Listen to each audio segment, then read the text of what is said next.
Olá, pessoal, tudo bem? Eu sou a professora Cíntia.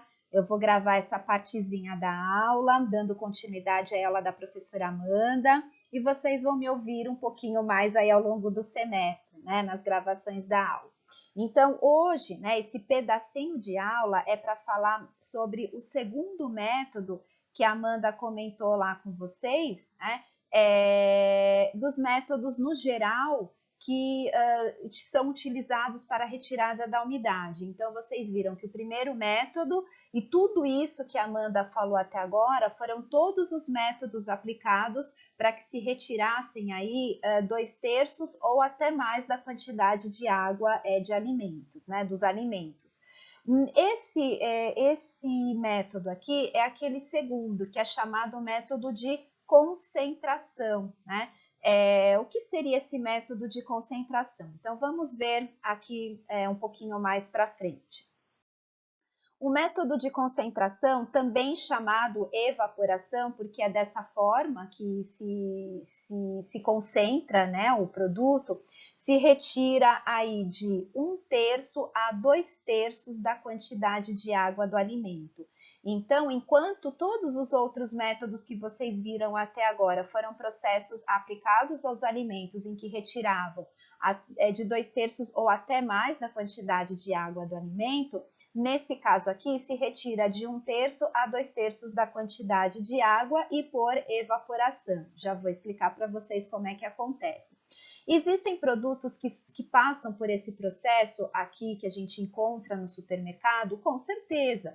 Aqui embaixo até a gente colocou a geleia, doce de leite, mas o que é muito comum, sucos concentrados. Então a gente tem aquele suco maguari concentrado, tem até aqueles sucos com açúcar, tanjal, lanjal, que eles são sucos concentrados, eles têm essa base e aí a gente compra e acaba fazendo a nossa diluição em casa, né?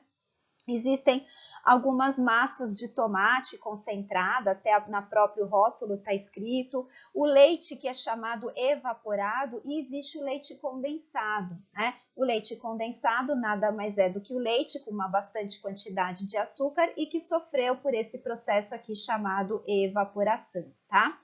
Bom, existem alguns alimentos, então, por exemplo, como o leite condensado, os sucos concentrados com açúcar, que começam com a base. Então, é o leite ou açúcar, o leite ou o suco mais o açúcar. E aí, na hora de fazer a evaporação, como eles já estão um pouco mais concentrados pelo fato de já ter o açúcar na sua composição, acaba reduzindo o custo, né? Então, eu preciso dispor menos tempo ao processo de evaporação desse produto. Então, é o que a gente colocou aqui embaixo, né? Então, os alimentos líquidos, existem alguns que já começam com uma base concentrada e aí acaba barateando, né, o processo justamente porque se expõe por menos tempo para fazer a evaporação, uma vez que a base está concentrada. Bom, existem vantagens? Claro que existem vantagens, né? Senão ele não existiria no mercado. Então, apresenta baixo custo, né? Permite com que haja a obtenção de produtos com características agradáveis e típicas, então, por exemplo, os sucos, o leite condensado, a própria massa de tomate, né? Então, tem características que são aí agradáveis. Concentram os nutrientes, uma vez que a gente tem uma base mais concentrada, reduz o risco microbiológico, justamente porque se reduz a atividade de água, então isso é fundamental, é um dos objetivos do próprio método, né? Retirar água, reduzir a atividade de água e, consequentemente, aí dificultar aí que haja o crescimento dos micro-organismos.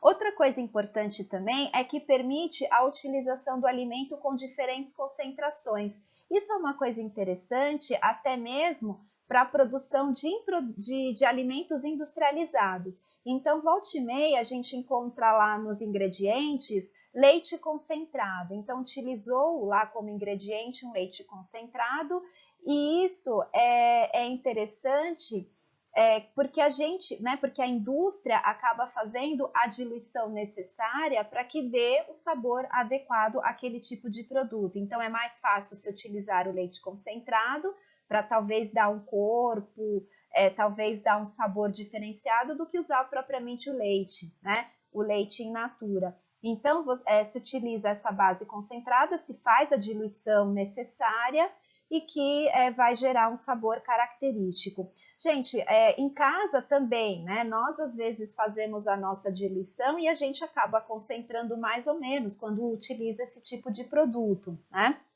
Então,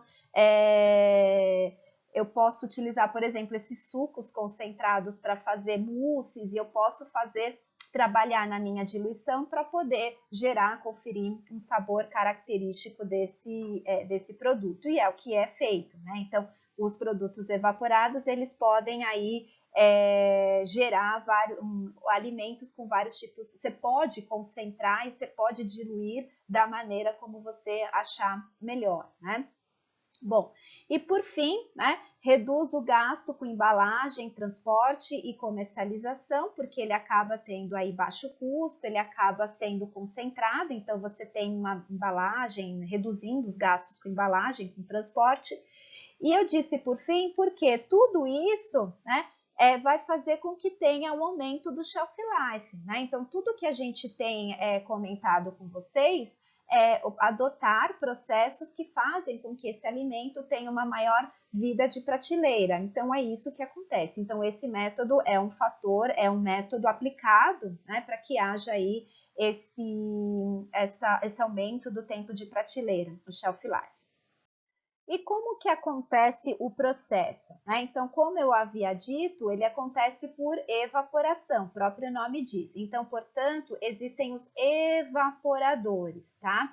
E como é que esses evaporadores, eles são feitos, né? Eles são feitos de 3 partes. Uma parte é onde se tem o trocador de calor, é onde se promove esse aquecimento indireto dessa base que vai ser aí evaporada, permite com que haja a ebulição e, consequentemente, a evaporação da água. Então, essa ebulição e a evaporação da água se dá pela presença do aquecimento, pela presença do calor, permitindo com que haja a retirada dessa água por evaporação.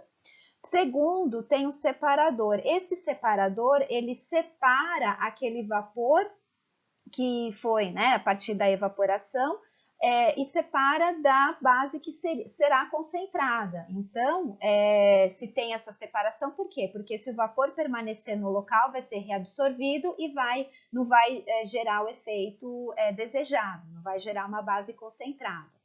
E como terceira e última etapa, então tem um condensador, e esse condensador acaba condensando o vapor produzido para que ele seja eliminado e que se tenha aquela sobra, né? O que vai sobrar é a base concentrada, que é o que se espera como produto a partir da evaporação.